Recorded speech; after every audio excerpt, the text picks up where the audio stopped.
Hey, everybody. I wanted to just come on and share a little bit about my story and my passion and what I've been doing in this world because it's been a really hard and a very long journey for me. Um, my life kind of shifted in a major way back in 2010.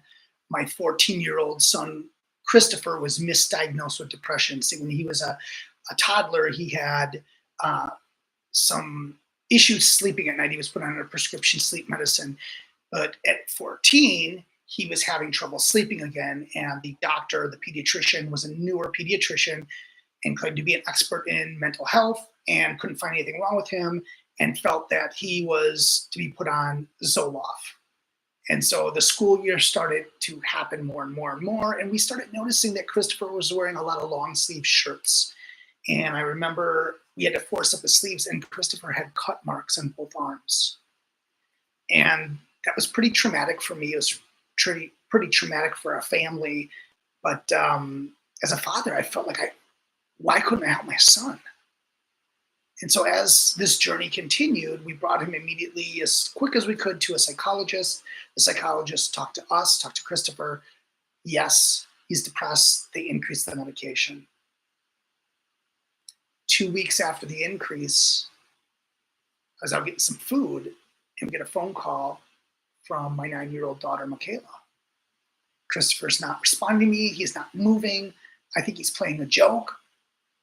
And in that moment, my heart just sunk. I knew something was wrong. I remember racing home through every stop sign, every stoplight, like literally going through the stoplights, pulling into the driveway. I remember when I was getting out of the car, I smelled that burning smell of the brakes. And the garage door's opening. Michaela's right there. We run down to the basement, into the laundry room, and Christopher has ended his life. We immediately started CPR. He was taken over to a local hospital. They flew him via helicopter to the local children's hospital. He was on life support for I would say about 3 days. And there was nothing that needed to save his life. I had to bury my son at 14 years old. And my whole life shifted. And just looking back at this time, like my whole motivation was just trying to exist, was trying to get up each day, was trying to motivate myself. And in such a space and a depression and a fear, constant fear and worry, dealing with my own PTSD, but also helping my kids understand the situation too, a 9-year-old and a 2-year-old, that their brother's never coming home again. And so as a father, it does a lot. It did a lot to me. And not necessarily in a good way at first. It did a lot to me in a negative way. And it made me very guarded. It made me very worried. It changed who I was. But the one thing it did is it lit this internal spark inside myself, this internal spark where I wanted to make an impact in people's lives. So I went on this journey. I went on this journey and started trying to discover all these different things that were happening with people in their lives and how their lives were changing. And as I was doing this, I was really understanding how people process information. How do we process information that we receive and internalize it? And as I started to understand this whole process, there was these constant 4 themes that started coming up. There are 4 themes of these, I call them the 4 fears that started to develop. This fear of not feeling like I was loved, a fear of not feeling like I was good enough, a fear of not feeling like I was significant, and the fear of not feeling like I was connected. Like these were the constant fears that came up for me. And after Christopher died, did I serve those four situations? Did I make Christopher always feel like he was loved? Was he good enough? Was he significant? Was he connected? And I would never have those answers, but I started noticing when I started talking to other people and diving into my very particular modality to help people, I started realizing that everyone has these fears. Everyone grew up with these 4 fears. And these were the programs that were either programmed into you or not programmed into you. And they started at such a young age to start seeing your whole life start to shift, your whole life start to change because of a belief system that's not even yours, but a belief system that belongs to somebody else that gave it to you, that passed it down to you, whether it's your parents, your family, friends, acquaintances, coaches, whatever it is. It's a belief system that was placed into you by somebody else.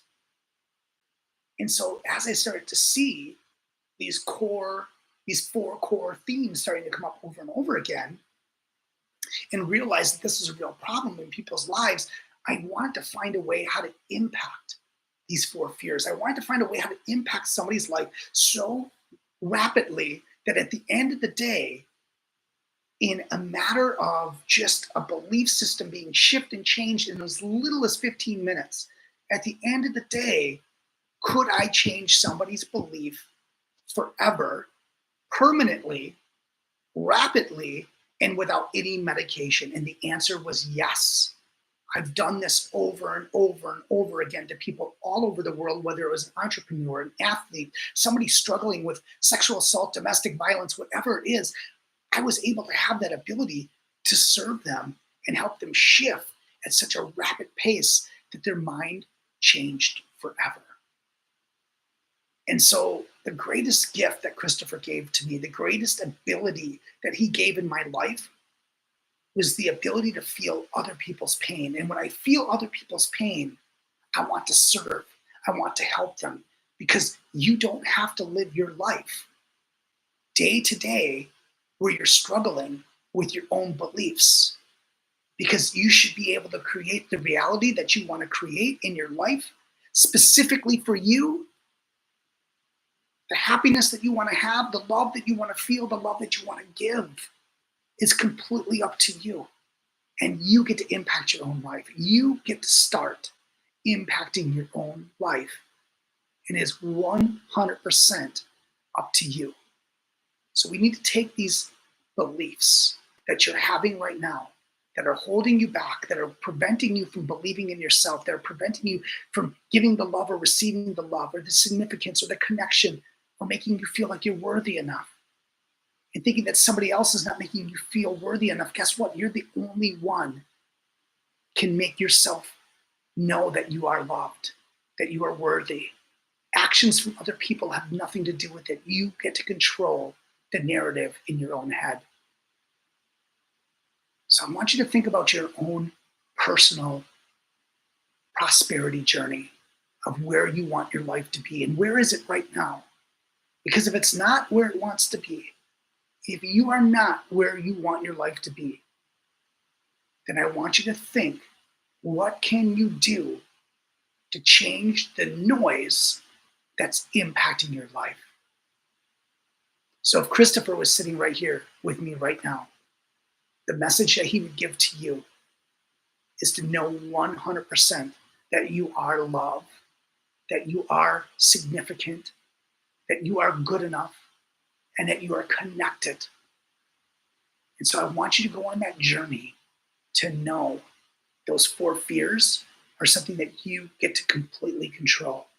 So as you change your beliefs about yourself, go out and serve other people's fears so you can help them to believe in themselves. My name is Charlie Ray. This is my story, and I want to share it with you because I'm going to be coming on for a lot more onto YouTube to help you impact your own life, to serve things in your life that are not working for you and helping you overcome it. So I hope you can change your life. I hope that this message resonates with you, and I hope that we can do future sessions again where we can really start impacting your life. Thank you so much for the opportunity to speak to you today.